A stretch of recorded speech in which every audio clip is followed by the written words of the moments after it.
Hello everyone, I am Dr. Deepanjali Borse working at Srimati Pushpatai Hire Mahila Mahavidyalaya Malegaon camp. Hope you have watched all earlier three videos based on Act 1st, 2nd and 3rd. Now in this video we are going to see Act 4.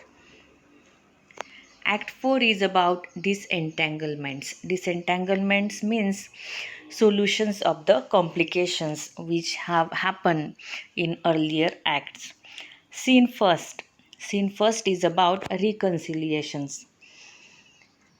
The scene first is happen in the same place, that means in the wood. Demetrius, Helena, Lysander and Hermia are lying asleep on the ground. Titania and Bottom, followed by the Queen's fairies, enter. They are unaware about Oberon's existence. Oberon here is a silent observer. Bottom has settled down quite happily among the fairies, who are only too willing to do his orders. Bottom tells the loving Titania that he feels sleepy and the queen is very eager to please her new love, and she sends the noisy fairies away. She comforts Bottom to sleep in her arms. Then Puke returns and he told Oberon that he now feels very pity for the queen. He has met her earlier as she was gathering flowers for the ass. He had asked her for the changeling child which the queen had willingly given him. Oberon will now remove the spell from the queen's eyes and he instructs Puke to remove the ass's head from Bottom's shoulders. Oberon advances towards Titania and gently touching her eyes with a herb and calls on her to wake. Titania awakens and realizing how foolish she has been to fall in love with an ass, she is happy again with the fairy king. They depart together from the stage. Later on, the sound of horns is heard and the Duke of Athens, Hippolyta and Eugeus enter on the stage, followed by the Duke's attendants. The Duke orders to start the hunt. The hunt here planned for the pleasure of Hippolyta. Eugeus, however, sees the four sleeping on the ground and recognizes one as Hermia, his daughter.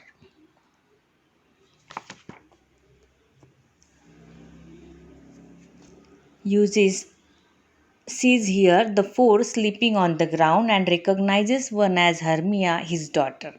He draws the Duke's attention to them, and the Duke immediately orders his huntsmen to waken them with their horns. The horns are blown, and Lysander, Hermia, Demetrius, and Helena awake from their sleep. Theseus demands to be told how it is that Lysander and Demetrius, who were sworn enemies, are now sleeping side by side in friendship. Eugeus is angry to find his daughter with Lysander and pointing out that the day has arrived for her final choice, and he demands that she be made to marry Demetrius. Demetrius, however, who is still under the fairy king's spell, tells Eugeus and Theseus that he is no longer in love with Hermia and that it is now Helena whom he loves. Theseus is happy that the situation has resolved itself to such a satisfactory ending, and he informs Hermia's father that his daughter is to marry the man of her choice and that Helena is to marry Demetrius. All became very happy with Duke's decision in this matter, and the loving couples happily follow Theseus, Hippolyta, and Eugeus to the temple where the marriage ceremony is to be performed. The hunt is abandoned. Now Bottom, who has been sleeping soundly, awakes. The ass's head has been removed from his shoulders and he has been transformed back to a weaver. He has forgotten the lapse of time and is under the impression that he is still in the clearing in the wood rehearsing the lines of his play. Looking around the looking around and discovering that his friends are not there, Bottom comes to the conclusion that he has had a dream which was so wonderful that he decides to ask Queens to write a play around it. Singing happily and with great ideas about his dream play, Bottom makes his way out of the wood in search of his friends. Now, scene second. Scene second is Bottom's return to Athens. This scene is placed at Queen's house.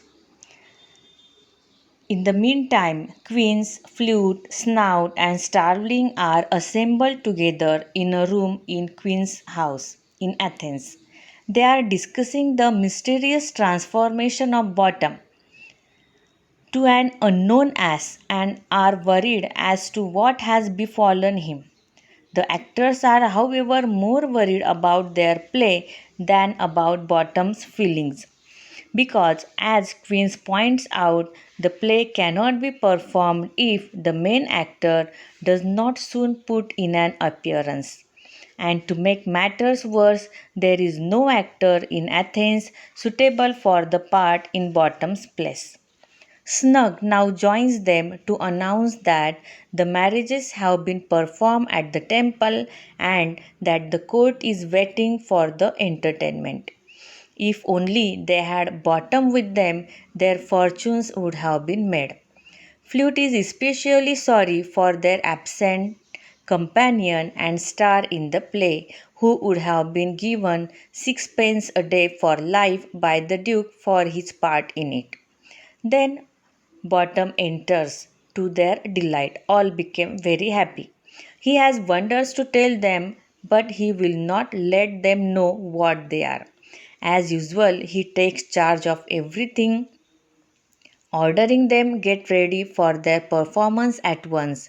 Thighs is put on clean linen, the lion must not pare his claws, and not one of them is to eat garlic or onions, so that those who hear it, it will be sure to call as a sweet comedy. So, this scene completes the clown's preparation of the play. It serves as a connecting scene between Act 4 and Act 5. This scene announces the marriage of the three couples. So, this happens in this Act number 4. We will see Act 5 in the next video. Thank you.